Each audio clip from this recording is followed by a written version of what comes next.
화요일 새벽기도 나오신 성도님들을 예수님의 이름으로 환영하고 축복합니다.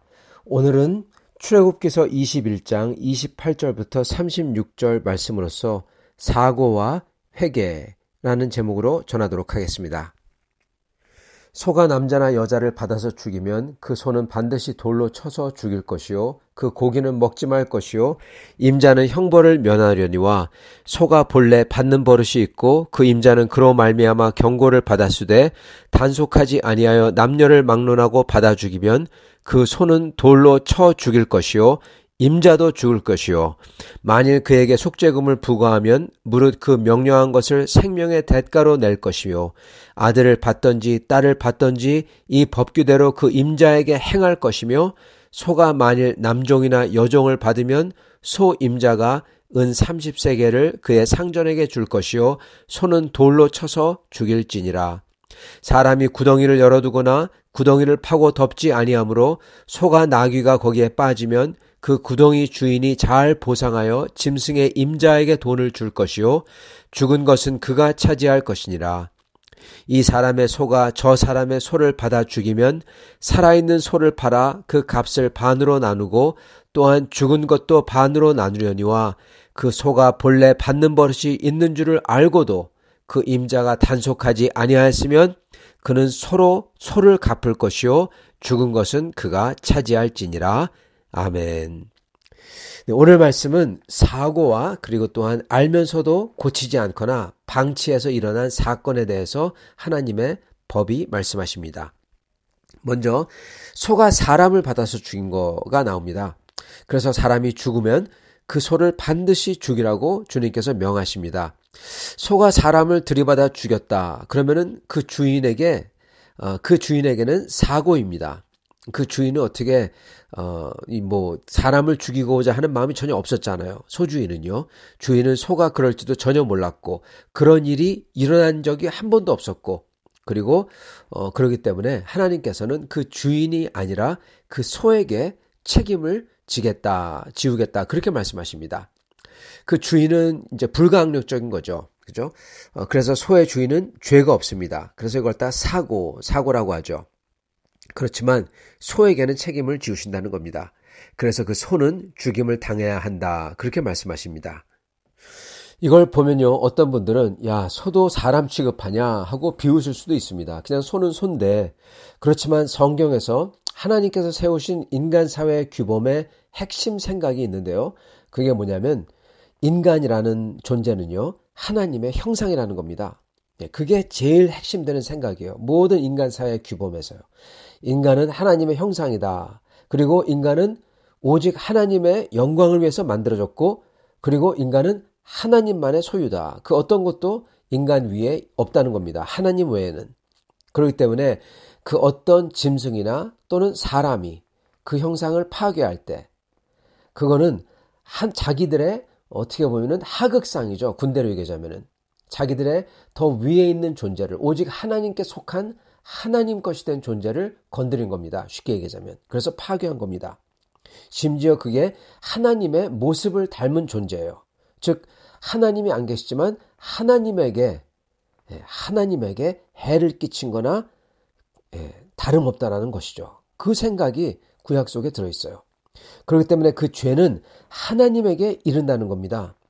하나님의 형상을 파괴하고 짓밟는 이들, 그게 사람이든 짐승이든 그게 뭐든지 그건 하나님 앞에서 가장 큰 극형에 처해져야 된다는 거예요. 왜냐하면 그게 궁극적으로 인간뿐만 아니라 하나님을 파괴한 거나 진배했기 때문에. 그래서 사람을 받아 죽인 소는 반드시 죽어야 한다는 겁니다. 그래서 이 생각 뒤에는 인간이 얼마나 귀한가, 인간의 존재가 과연 무엇인가 그 생각이 여기 들어있는 것입니다. 이렇게 하나님께서는 하나님의 형상이 된 인간을 특히 하나님의 백성 된 사람들 그 사람들을 아주 귀하게 여기신다라는 것을 주님이 가르쳐주고 계시는 것입니다. 그리고 주님은 더 중요한 것을 하나 가르쳐 주시는데 그거는 소가 사람을 받는 버릇이 있는 것을 그 주인이 알면서도 그 소를 단속하지 않았다면 그 소뿐만 아니라 그 주인도 사형에 처하라 그렇게 말씀하신다는 거예요. 즉 하나님께서는 오늘 말씀에서 알면서도 고치지 않는 것과, 즉 회개하지 않는 거죠. 그것과 사고 난 것, 이거를 구분해서 보신다는 것입니다. 사고라는 것은 인간으로서는 불가항력적인 겁니다. 그래서 주님은 사고는 사고로 보십니다. 이 세상은 불완전해서 사고가 있죠. 그래서 후에 나오지만은 주님은 그러한 어려움에서 만약에 그 사고가 사람을 죽이는데 이르렀다. 그러면은 그 사고, 그 어려움에서 헤어나올 수 있는 법적 장치를 하나님은 주십니다. 그런데 똑같은 사고가 매번 똑같은 곳에서 일어난다. 그거는 더 이상 사고가 아니죠. 즉 고칠 수 있는데 고치지 않았다는 거죠.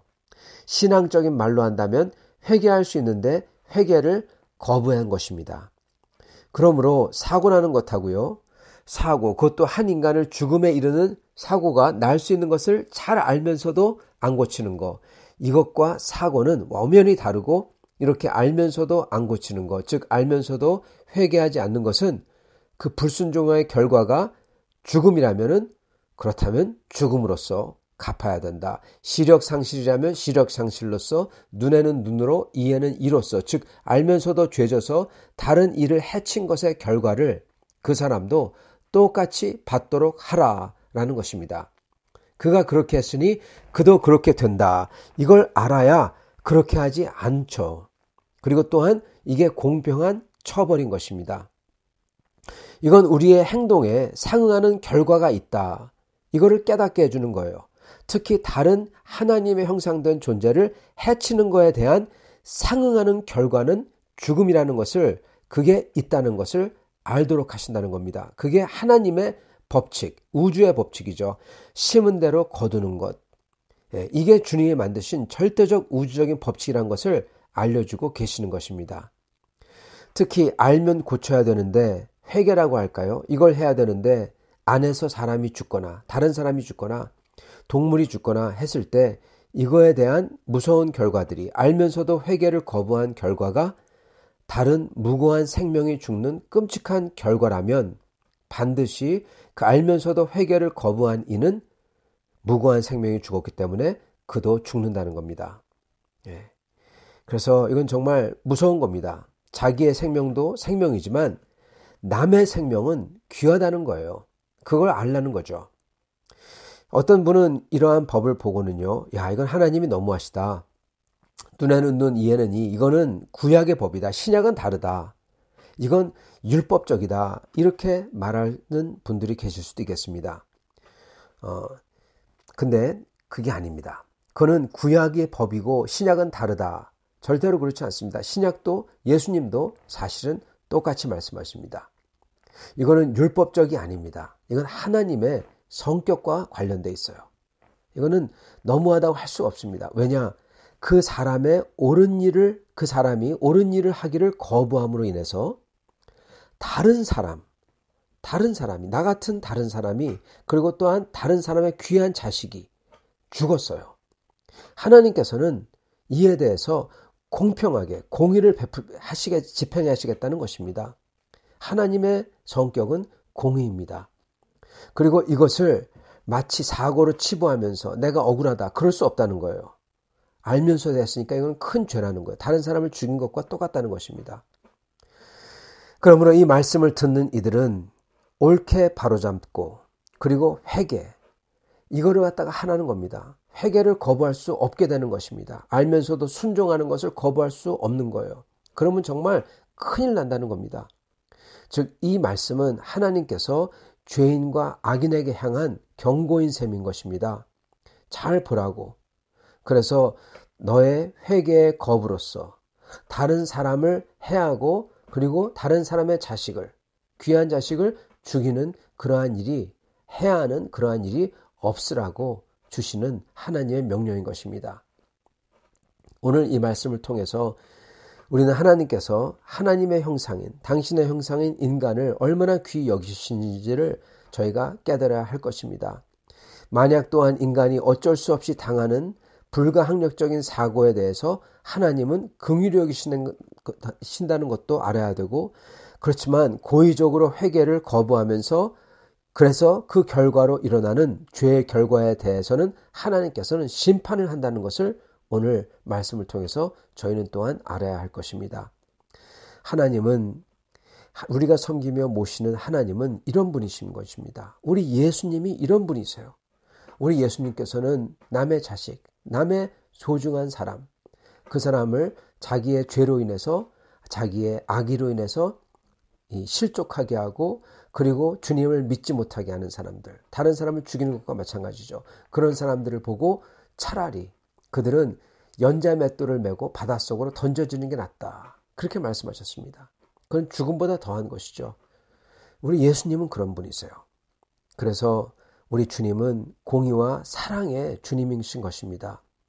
그래서 저희도 주님의 긍휼과 사랑을 오늘 알고 그를 안다면 저희 죄가 깨달아질 때 그게 주님의 은혜이므로 얼른 죄를 버리고 그리고 저의 육적인 고집이 있다면 그리고 그것을 안다면 그것을 얼른 버리고 그리고 오직 주님을 순종으로서 정말 순수하게 따르는 그러한 사람들이 되어야 할 것입니다. 그랬을 때 주님의 축복 안에 거하게 될 것입니다. 그게 오늘 말씀의 약속인 것입니다. 그러한 사고는 어쩔 수 없지만 회개를 하고 그리고 주님을 따를 때 주님의 은혜가 그 백성에게 계속 임한다는 것입니다. 그래서 그렇게 주님의 축복 속에 사시는 여러분과 저가 될 수 있기를 축원합니다. 같이 기도하겠습니다. 아버지 하나님 감사와 찬양을 드립니다. 오늘 말씀을 통해서 하나님께서 어떠한 분이신지 사랑과 공의가 있으신 분이신지 긍휼히 여기시며 용서하시며 도와주시고 그리고 악인을 향하여서 고의적인 죄를 향하여서 하나님께서는 엄중한 공의로운 벌을 하시는 분이신지 알게 하심을 감사합니다. 주님, 저희도 그 주님을 두려워하며 그 주님 앞에서 저희의 고집과 저의 육신의 그 모든 죄악을 다 내려놓고 주님을 감사, 찬양, 그리고 순종으로 따를 수 있는 백성 되도록 저 도와주시옵소서. 우리 주 예수 그리스도 받들어 기도드리옵나이다. 아멘.